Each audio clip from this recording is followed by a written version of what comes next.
Fala galerinha, tudo bem com vocês? Aqui é o professor Melk e hoje nós vamos trabalhar o tópico 10.2, classificação das ondas, parte 3, tá? Bom pessoal, a gente vai tentar entender um pouquinho do que faltou, que a gente falou nas partes 1 e 2, tá? Lembrando que onda, tudo que é onda é uma perturbação, tá? E que essa perturbação ocorre a propagação pelo meio. Então essa é a nossa classificação de ondas. Então a gente vai tentar entender quais foram os tópicos que faltaram para a gente complementar a classificação de ondas. Bom, a gente entende o que é onda, a gente vai dar uma analisada quanto às direções de propagação. A gente vai ter unidimensionais, né? Vai apresentar em uma única dimensão de propagação. As bidimensionais a gente tem duas direções de propagação e as tridimensionais, onde a gente tem 3 direções de propagação, né? Quando a gente trabalha com 3 dimensões, a gente está falando altura, comprimento e largura, que você utiliza basicamente para calcular o volume de certas figuras geométricas, beleza? Bom, as unidimensionais, né, ela acontece apenas em uma única dimensão e um único sentido, ela vai ter um sentido de ida e tem, quando ela reflete aqui, olha só, ela bate, chega no ponto final, ela reflete e volta. Então aqui a gente tem ondas unidimensionais. As bidimensionais são aquelas ondas que acontecem em 2 direções, tanto em comprimento quanto em largura, né, profundidade. Aí a gente tem aqui, por exemplo, o espelho da água. Quando você toca, ela reflete isso em um raio, em um formato circular, ou seja, em 2 direções, né? E a gente tem as tridimensionais, que é aplicada ao conceito, né, de roteadores de internet, antenas de rádio, antenas de TV, na qual a gente tem a propagação em 3 dimensões, né, em um formato ali volumétrico, pensando em uma bola, que ela vai se propagar em torno de todos os pontos ao redor dessa antena. Beleza? Bom, a gente tem as classificações de ondas mecânicas, na qual a gente já explicou, né, características de uma onda mecânica. Ela precisa de um meio material para conseguir se propagar, né? Então não consigo ter ondas mecânicas onde não há material. E aí eu tenho as ondas eletromagnéticas, que são o quê? Ondas eletromagnéticas são as luzes, né? A luz, ela é uma onda eletromagnética, portanto eu não preciso de um meio para que ela propague-se. Então a gente tem, pelo fator de irradiação no vácuo, a propagação de uma onda eletromagnética, tá? Quando nós formos trabalhar as ondas gravitacionais, que foi o que ficou faltando no tópico 1 e 2. O que é uma onda gravitacional? Bom, para a gente entender as ondas gravitacionais, eu tenho que relembrar um cara importante, que foi quem? Newton. Então, Newton, né, Isaac Newton, ele conseguiu criar uma explicação teórica para que a gravidade ocorresse. Porém, ele esqueceu de algumas anomalias, da qual acontecem no espaço, como por exemplo a Lua. A Lua, quando ela está em lua cheia, as marés sobem. Quando a Lua está, né, entrando ali na lua minguante, as marés baixam-se. Ou seja, há uma interação entre as marés e as fases da Lua, na qual ocorre ali maré alta e maré baixa. Portanto, Newton não quis explicar o porquê isso acontecia. Mas, né, depois teve um cara aí muito importante, que foi Einstein, que conseguiu explicar o porquê isso acontece. E ele disse pra gente que o espaço era composto por 4 dimensões. 3 delas são esses carinhas aqui, olha só. Comprimento, altura e largura. Mas quando chega na quarta, a quarta é o tempo. O tempo seria a quarta grandeza, está relacionado no espaço e com a gravidade. Ou seja, quando esses 2 pontos eles circulam-se entre si, há uma interação entre eles que chama-se gravidade. A gente poderia até associar a interação entre os 2 pontos como um casamento, né?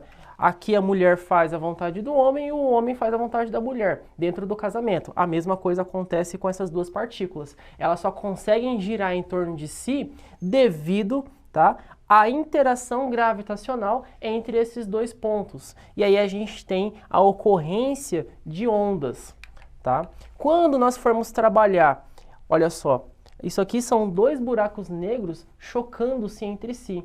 Mas como que a gente pode entender, tá, esse acontecimento? Imagina uma cama elástica. Essa cama elástica eu vou colocar uma bola, tá? Uma bola grande de boliche. Vou colocar em cima da cama elástica. Do lado eu vou colocar bolas de gudes. O que vai acontecer? As bolas de gudes vão ser atraídas, olha só, para próximo da bola de boliche.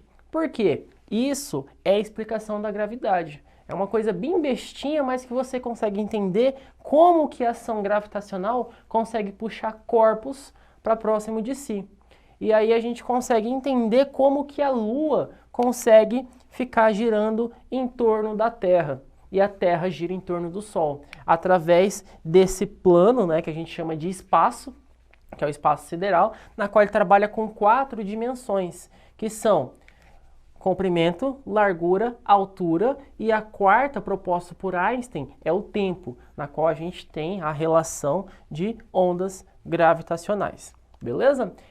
Esse experimento só foi possível devido ao choque de dois buracos negros, ou seja, eles estavam se colidindo, e aí as ondas gravitacionais eram tão intensas, né, que foi possível captar essas ondas se propagando no espaço, ou seja, irradiando-se, né, porque o meio de propagação de energia no espaço é a irradiação, na qual ela ocorre sempre no vácuo, beleza?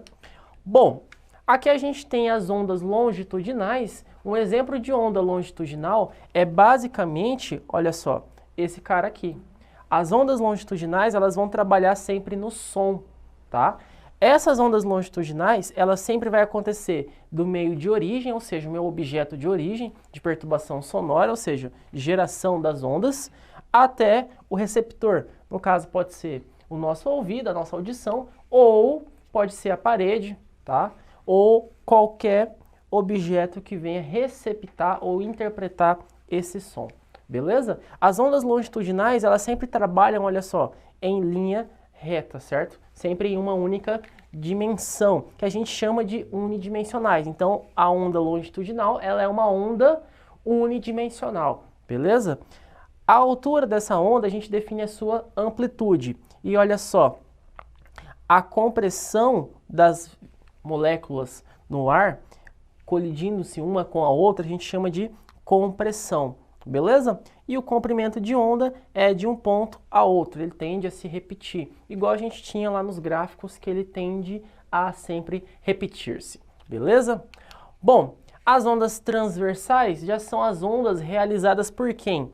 Olha só, luz, né? Então, tudo aquilo que tem a luz é uma onda transversal, ou seja, a luz ela sempre vai ocorrer, olha só, de maneira ondulatória, sempre perpendicular à superfície projetada. O que quer dizer perpendicular? Ela forma-se um ângulo de 90 graus, tá? O que vai acontecer?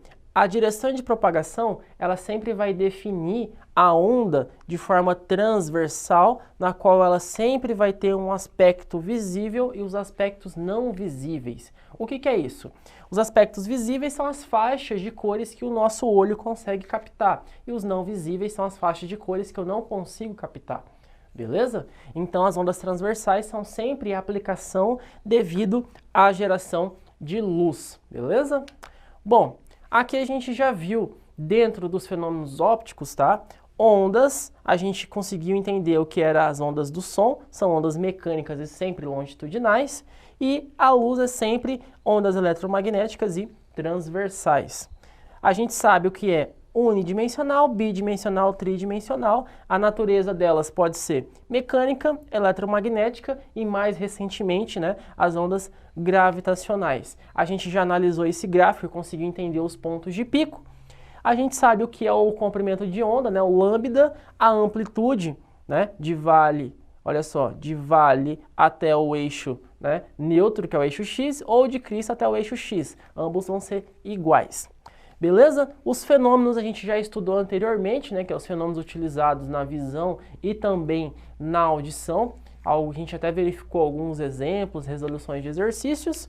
E por hoje é só, pessoal. Aguardo vocês no próximo tópico. Muito obrigado por ter assistido a nossa videoaula e até mais. Tchau, tchau, pessoal!